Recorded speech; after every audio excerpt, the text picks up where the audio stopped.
There is a letter you were never supposed to read. Not because it was destroyed, though many were. Not because it was hidden in some private vault, sealed away by nervous executors with something to protect. No, this letter survived. It sits even now in the Library of Congress, cataloged under a number that no one thinks to search.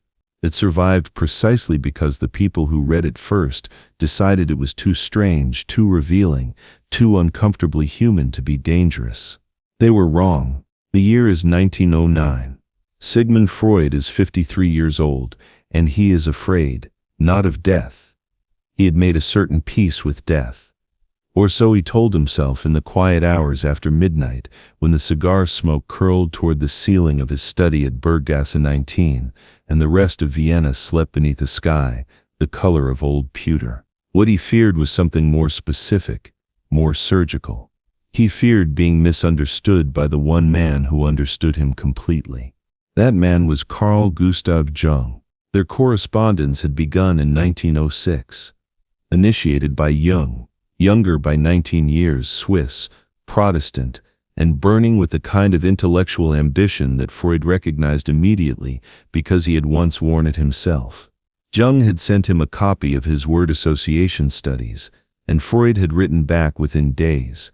Within months, they were exchanging letters with the frequency and urgency of lovers who have only just discovered they speak the same language.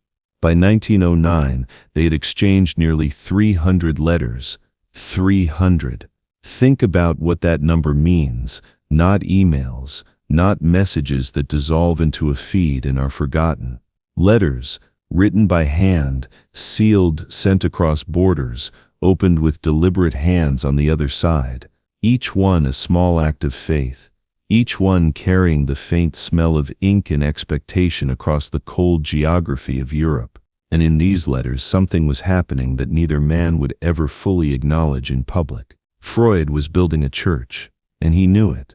The word he used, in private, only in private, was cause. The psychoanalytic cause. Not the psychoanalytic science, not the psychoanalytic method, not even the psychoanalytic movement. The cause. A word borrowed not from laboratories or lecture halls, but from religion, from revolution, from the vocabulary of men who believe they have been chosen to carry something sacred across hostile territory. When Freud wrote to Jung in the spring of 1907, he called him his son and heir. When he pressed Jung to lead the newly formed International Psychoanalytic Association in 1910, he did not frame it as a professional appointment. He framed it as a succession, as if what was being passed was not a theoretical framework but a crown. Ask yourself why a scientist would use such language. Ask yourself what a man reveals when the vocabulary of his private correspondence diverges so completely from the vocabulary of his published work. The answer, when you find it, is uncomfortable. Freud had grown up in the shadow of two things that shaped him in ways he spent his entire career, half describing and half concealing, his Jewishness and his hunger for a certain kind of immortality. Vienna, in the 1880s and 1890s, was a city in which Jewish intellectuals were permitted to be brilliant, but not foundational. They could contribute, they could not belong. They could theorize, they could not be canonical. Freud understood this dynamic with the clarity of a man who has spent years pressing his face against a window, watching the room on the other side. Psychoanalysis was, among many other things, his window breaking, his entrance. But an entrance to what? To science? Perhaps.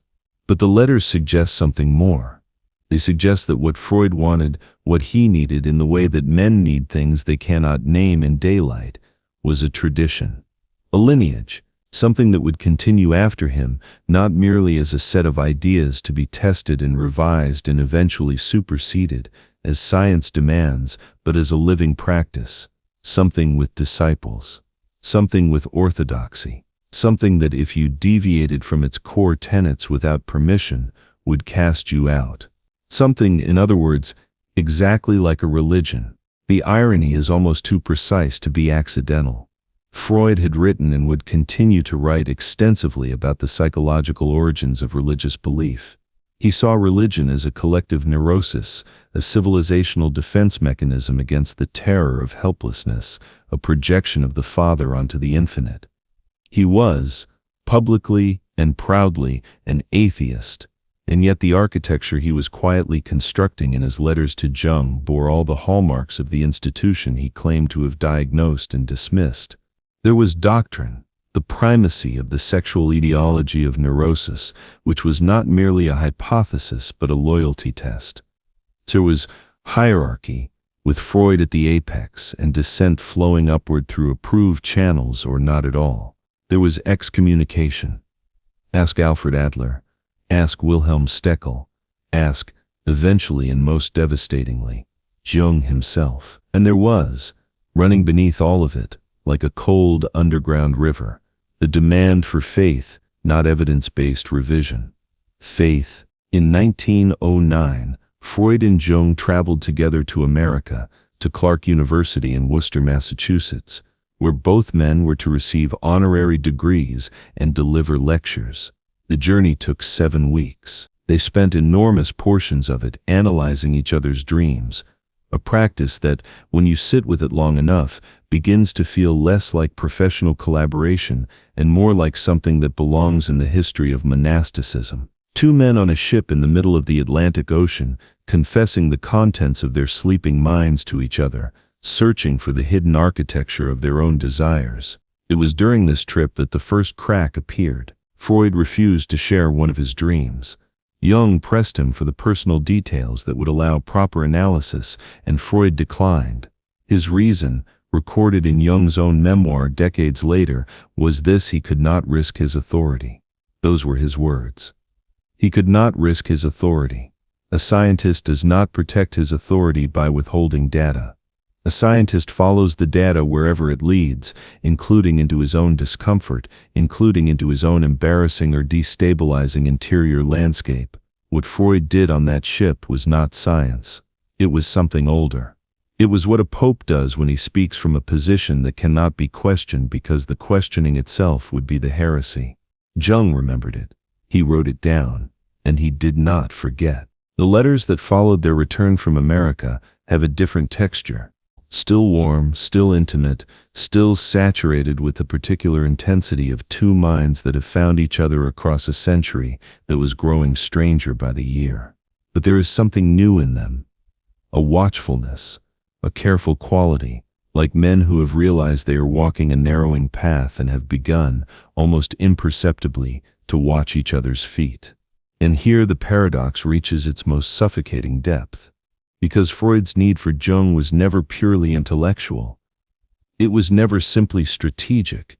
Read the early letters, the ones from 1907, from 1908, when the relationship was still young and unguarded, and you find something that no biography has ever quite known how to classify: a tenderness, a relief. The unmistakable tone of a man who has spent decades in a kind of interior exile and has finally, improbably, found someone who speaks his language without needing a translation. Freud wrote to Jung with a warmth that he withheld from almost everyone else in his life. He confided doubts. He admitted exhaustions. He allowed himself in those pages to be something other than the founder. And yet, and this is the thing that should keep you awake, running parallel to this genuine feeling, never separate from it, was the cold calculation.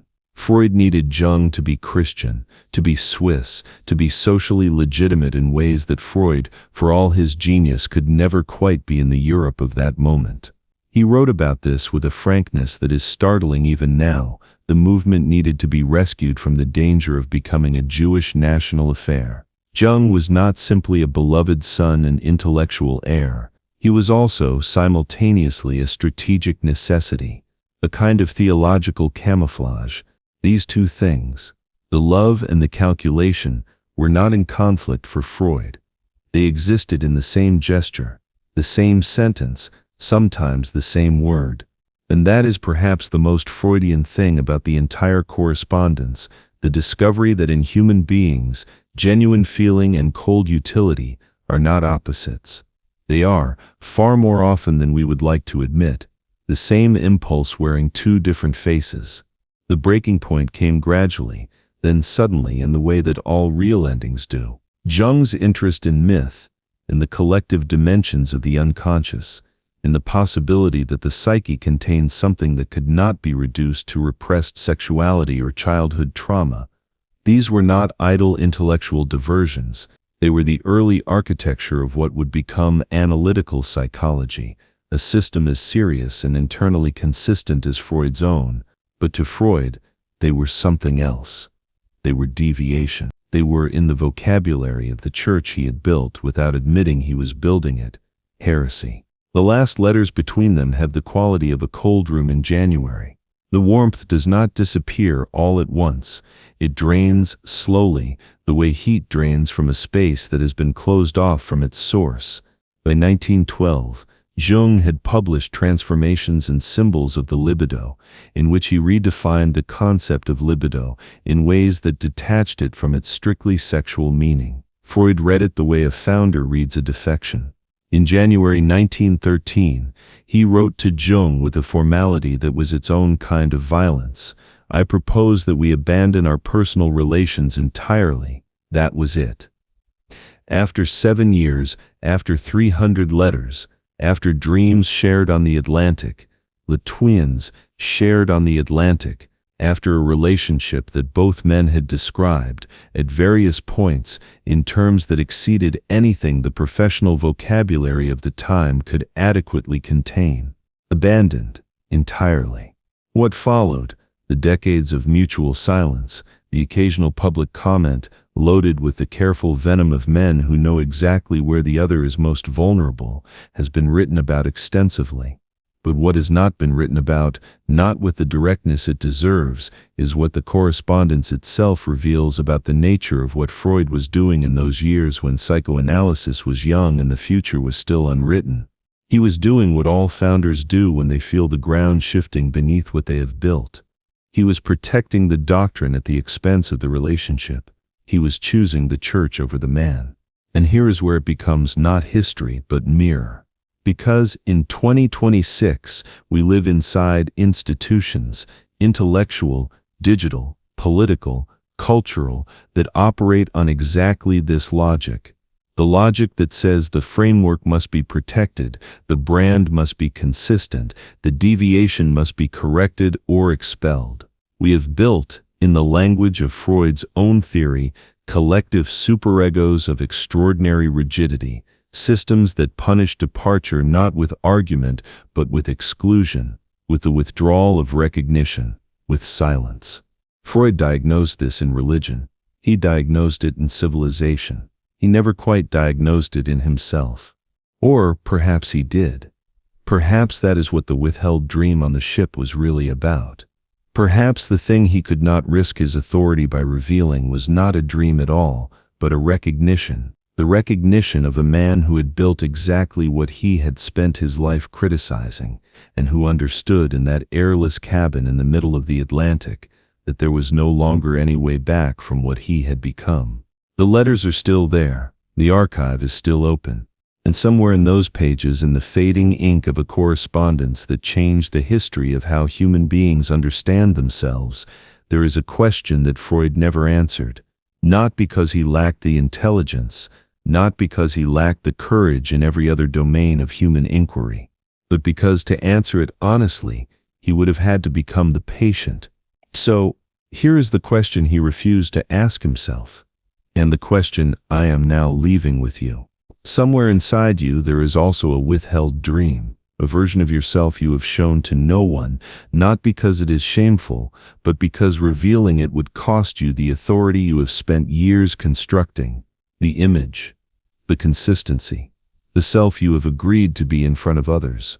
You have your own forbidden correspondence, the letters you wrote and never sent, the thoughts you had and immediately suppressed, the moments when you almost said the true thing and chose instead the safe thing, the sanctioned thing. Freud built a cathedral out of other people's hidden lives. He mapped the unconscious of an entire civilization, and then he locked his own. What are you protecting when you protect your authority? And what dream are you refusing to share?